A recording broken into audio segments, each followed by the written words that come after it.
Hello students, welcome to Rohit teaching point. देखिए, आज हम एनसीईआरटी 9th क्लास की मैथमेटिक्स की शुरुआत कर रहे हैं और आज हम एक्सरसाइज 1.1 जो है कंप्लीट करेंगे। और इससे पहले हमने पिछले वीडियो में 9th की साइंस की शुरुआत की थी, जिसमें हमने भौतिक विज्ञान का एक वीडियो अपलोड किया है। ठीक है, तो वो आप चैनल पर हमारे जाके प्लेलिस्ट जो है बनी हुई है 9th क्लास के लिए, तो आप उस पर जाकर उसे देख सकते हैं। आज हम मैथमेटिक्स की शुरुआत कर रहे हैं और हमारी एक्सरसाइज जो 1.1 है उसको हम आज कंप्लीट करेंगे। तो देखिए, हमारा पहला क्वेश्चन है इसमें कि क्या शून्य एक परिमेय संख्या है? क्या आप इसे p बाई क्यू के रूप में लिख सकते हैं, जहां p और q पूर्णांक हैं और q नॉट इक्वल टू 0 है। आपसे परिमेय संख्याओं के बारे में यहाँ पर बात की जा रही है।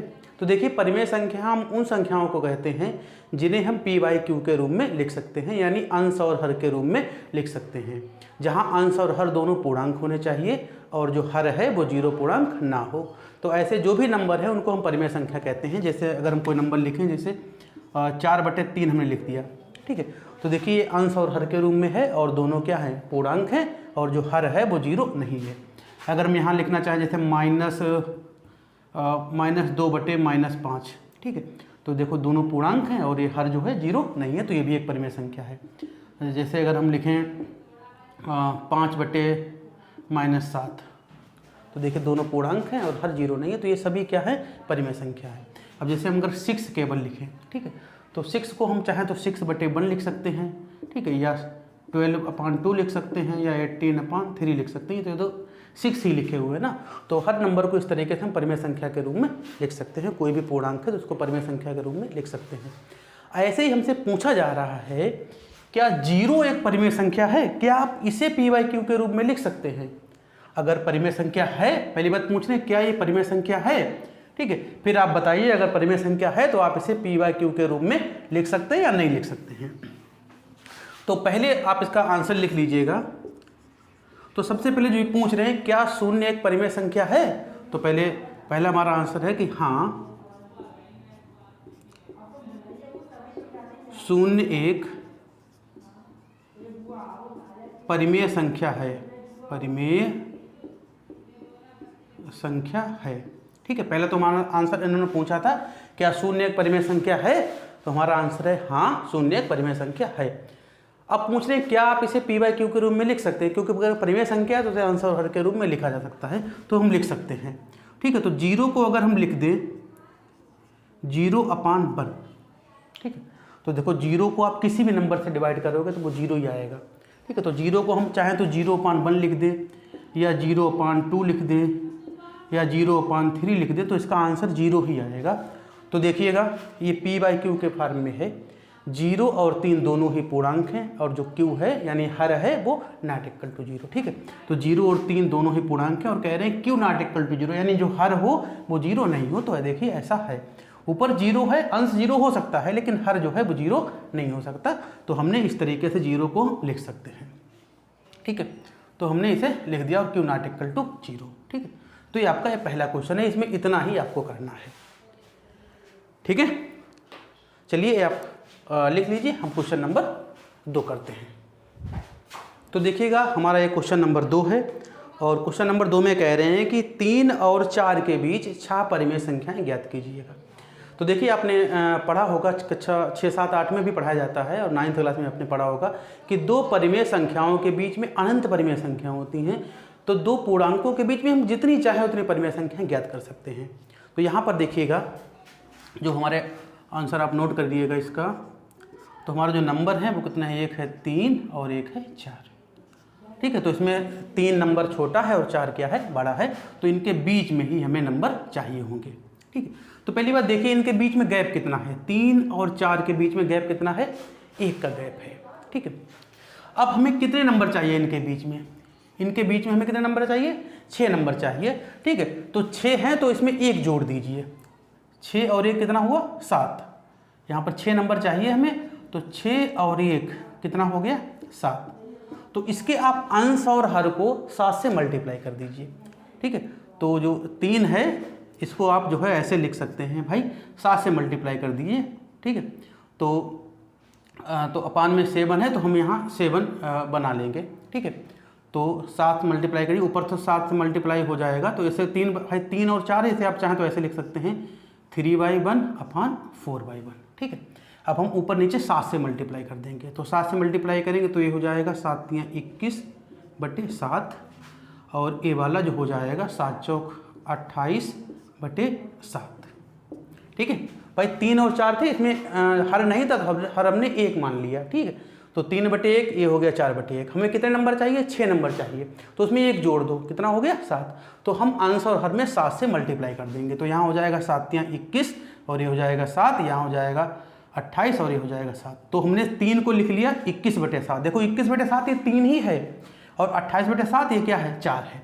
अब इनके बीच में देखो 21/7, इसके बीच में कहीं ना कहीं 22/7 होगा, उसके बाद 23/7 होगा, फिर 24/7 होगा, 25/7 होगा, 26/7 होगा, उसके बाद 27/7, फिर आएगा 28/7।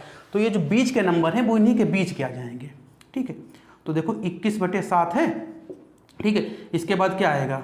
22/7, इसके बाद आ जाएगा 23/7, फिर आ जाएगा 24/7, फिर आ जाएगा 25/7, फिर आ जाएगा 26/7 और फिर आ जाएगा 27/7 और फिर लास्ट में आएगा 28/7, ठीक है। तो देखो इन दो नंबर के बीच में ये जो है ये क्या है? इन दो नंबर के बीच में ये आ गए। तो देखो ये नंबर 3 है भाई, ये नंबर 3 ही तो है, ये वाला नंबर 3 है और ये वाला नंबर कितना है? 4 है। तो 3 और 4 के बीच ये परिमेय संख्या आ गई कितनी? 1 2 3 4 5 6, ठीक है। तो इस प्रकार 3 और 4 के बीच ये परिमेय संख्या आ गई। अतः 3 और 4 के बीच 6 अपरिमेय संख्याएं कौन कौन सी हैं? एक हो गई 22/7, एक हो गई 23/7 और एक हो गई 24/7, उसके बाद 25/7 और 26/7 और 27/7, ठीक है। तो ये 6 परिमेय संख्याएं हो गई। ऐसे आप जितनी चाहें उतनी निकाल सकते थे। अगर मैं 7 निकालनी होती तो 7 और 1 8 से ऊपर नीचे मल्टीप्लाई कर देते। अगर मैं 10 निकालनी होती तो 10 और 1 11 से मल्टीप्लाई कर देते, तो हमें 10 नंबर मिल जाते बीच में, ठीक है। तो जिस तरीके से ऐसे कोई भी नंबर दिए गए उनके बीच आप जितनी चाहें उतनी परिमेय संख्याएं ज्ञात कर सकते हैं, ठीक है। आप इसे नोट करिए, फिर क्वेश्चन नंबर 3 लगाते हैं। तो देखिएगा ये हमारा क्वेश्चन नंबर 3 है और क्वेश्चन नंबर 3 में क्या कह रहे हैं कि 3/5 और 4/5 के बीच 5 परिमेय संख्याएं ज्ञात कीजिए, ठीक है। तो अभी देखो जो हमने सेकंड क्वेश्चन सॉल्व किया था उसी के जैसा है बिल्कुल, तो आप नोट करिएगा। तो हमारी पहली संख्या है 3/5, ठीक है, और दूसरी संख्या क्या है? 4/5, ठीक है। अब देखो ये नंबर बड़ा है, नंबर छोटा है, तो ये आप साइन लगा लीजिए यहाँ पर। अब हमें कितने नंबर चाहिए बताओ? हमें इनके बीच में कितनी परिमेय संख्या चाहिए? 5 चाहिए, है ना। तो 5 में हम 1 जोड़ देंगे, कितना हो जाएगा? 6, ठीक है। तो देखो आंसर इसमें पहले से था, अगर नहीं होता तो हम अपान में 1 ले लेते। तो देखिए 6 हुआ है, तो 6 से आप ऊपर नीचे मल्टीप्लाई कर दो। तो 3/5 को हम ऐसे लिख लेंगे भाई, 6 से मल्टीप्लाई करो ऊपर, तो ऊपर हो जाएगा 6 × 18 और नीचे ये हो जाएगा 6 × 5 = 30, ठीक है। और ये देखो 6 से मल्टीप्लाई करो तो ऊपर हो जाएगा 6 चौक 24 और नीचे हो जाएगा 6 × 5 = 30, ठीक है। अभी देखो अभी ये जो है 3/5 ही है, अगर अभी डिवाइड कर दे तो यही आ जाएगा, ठीक है। तो ये हो जाएगा 18/30, ये हो जाएगा 24/30। ये हमने 3/5 को लिख लिया 18/30, इसे लिख लिया 24/30। कैसे लिखा आप जानते हैं। देखो हमें 5 चाहिए था नंबर, तो हम 6 से मल्टीप्लाई कर दें। किसी भी परिमेय संख्या के अंश और हर में आप दोनों में किसी भी नंबर से आप मल्टीप्लाई कर सकते हैं, उसका मान नहीं बदलता है। तो यहाँ पर हमें 5 नंबर चाहिए तो हमने 6 से मल्टीप्लाई कर दिया, ठीक है। अब इनके बीच में आप कई सारे नंबर बना सकते हैं। कितने चाहिए? 6 चाहिए, 5 चाहिए। तो इनके बीच में देखो 18/30 है, तो फिर 19/30, 20/30, 21/30, 22/30, 23/30 और फिर 24/30, ठीक है। तो ये नंबर भाई, ये नंबर यही है और ये नंबर ये है। तो इसके बीच के नंबर आप लिख लीजिए भाई। 18/30, इसके बाद आएगा 19/30, इसके बाद आएगा 20/30, इसके बाद आएगा 21/30, फिर 22/30 और फिर 23/30 और उसके बाद में लास्ट में आ जाएगा 24/30। तो ये हमारा है 3/5 और ये हमारा है 4/5 और इनके बीच में ये नंबर आ गए 5। ठीक है, तो भाई हम लिख लेंगे कि 3/5 और 4/5 के बीच कितनी संख्या, 5 परिमेय संख्याएं। कौन कौन सी हैं? 19/30, 20/30, 21/30, 22/30 और 23/30। ये 5 नंबर आ गए। ठीक है, तो इसके बीच में 5 नंबर आ गए। ठीक है, अगर 6 चाहिए होते तो 7 से मल्टीप्लाई करते थे, जितने चाहिए उससे एक नंबर ज़्यादा से आप मल्टीप्लाई कर दो, ये नंबर आपको मिल जाएंगे। ठीक, नोट करिए इसे। तो देखिएगा ये हमारा क्वेश्चन नंबर 4 है और क्वेश्चन नंबर 4 में क्या कह रहे हैं कि नीचे दिए गए कथन सत्य हैं या असत्य, कारण के साथ अपने उत्तर दीजिए। ठीक है, तो जो हमें सत्य असत्य बताना है और उसके पक्ष में हमें अपने कारण भी देने हैं। तो पहला कथन है कि प्रत्येक प्राकृतिक संख्या एक पूर्ण संख्या होती है। तो देखो प्राकृतिक संख्या के बारे में आपको बता दें, प्राकृतिक संख्याओं को देखिए हम n से लिखते हैं और प्राकृतिक संख्याओं में 1 2 3 4 5 ये सभी प्लस वाले नंबर आ जाते हैं प्राकृतिक संख्या। और अगर पूर्ण संख्या की बात करें, पूर्ण संख्या को हम W से लिख देते हैं और पूर्ण संख्या में 0 भी आ जाता है और बाकी सभी प्राकृतिक संख्या आ जाती हैं। ठीक है, तो प्रत्येक प्राकृतिक संख्या एक पूर्ण संख्या होती है। तो जितनी भी देखिए प्राकृतिक संख्या हैं वो पूर्ण संख्या में भी होती हैं। तो ये बात बिल्कुल सही है ना, ये बात बिल्कुल क्या है, सही है। ठीक है, तो ये कथन सही है। आगे कह रहे हैं कि प्रत्येक पूर्णांक एक पूर्ण संख्या होती है। तो देखो पूर्णांक की बात करें, पूर्णांक के सेट को हम I से लिखते हैं और इसमें जो है माइनस वाले नंबर और प्लस वाले नंबर और 0 सभी होते हैं ना। तो इसमें माइनस भी वाले भी नंबर होते हैं, -1 -2 -3 -4 ये नंबर भी होते हैं, 0 भी होते हैं और 1 2 3 4 5 ये नंबर भी होते हैं।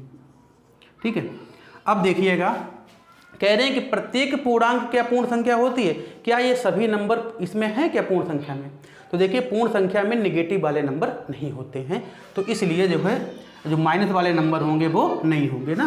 तो इसके पक्ष में आप एक आंसर दे सकते हैं। देखो आंसर पहली अगर बात करें तो पहले वाले के लिए आप यही लिख सकते, एल लिख दीजिए और ये लिख दीजिए। तो लिख दीजिएगा कि प्रत्येक प्राकृतिक संख्या एक पूर्ण संख्या होती है, आप इसे बता दीजिएगा। ठीक है, ये वाला सही हो जाएगा। दूसरा क्वेश्चन देखिएगा कि प्रत्येक पूर्णांक एक पूर्ण संख्या होती है, तो ये कथन हमारा सही नहीं है। तो चाहे तो इसके लिए बता दो कि देखो -1 जो है वो पूर्णांक है, -1 पूर्णांक है लेकिन पूर्ण संख्या नहीं है। ठीक है, तो ये हम कोई नंबर बता सकते हैं। तो हमारा एक पहला वाला सही नहीं है ना, पहला वाला क्या है, पहला वाला सही है, दूसरा जो कुछ है हमारा वो गलत है। ठीक है, गलत क्यों है? ठीक है, ये आप इसमें ये जो है क्रॉस है, दूसरा बात सही नहीं है। ठीक है, और ये क्यों नहीं है इसका ये कारण है। तीसरा देखिएगा, तीसरे में क्या कह रहे हैं कि प्रत्येक परिमेय संख्या एक पूर्ण संख्या होती है। तो पूर्ण संख्या ये है, परिमेय संख्याओं में देखिए भिन्न भी आ जाती हैं। परिमेय संख्याओं के समुच्चय को हम Q से लिखते हैं। ठीक है, और उसमें कौन कौन से नंबर आ जाते हैं, उसमें वो सभी नंबर आ जाते हैं जिन्हें हम P/Q के रूप में लिख सकते हैं, जहाँ P और Q दोनों पूर्णांक हों, PQ क्या हों, पूर्णांक हैं तथा Q ≠ 0। ठीक है, तो ऐसे हैं। अब ऐसे देखिए अगर हम बात करें तो देखो 2/3 ये क्या है, परिमेय है, परिमेय संख्या है। ठीक है, लेकिन पूर्ण संख्या नहीं है, लेकिन पूर्ण संख्या नहीं है। ठीक है, तो ये देखिए इसमें ये तीसरा वाला भी हमारा क्या है, गलत है।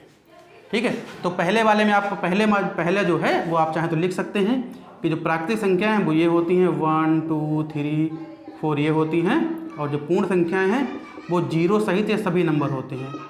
ठीक है, तो सभी नंबर इसमें आ जाएंगे प्लस वाले। ठीक, तो ये जो है हमारा चैप्टर नंबर 1.1 थी। ठीक है, ये आप लोग नोट करिएगा और नेक्स्ट वीडियो में हम 1.2 की शुरुआत करेंगे। ठीक, कहीं पर अगर कोई समस्या आ रही हो तो आप हमें कमेंट में पूछ सकते हैं। ठीक है, थैंक यू वेरी मच।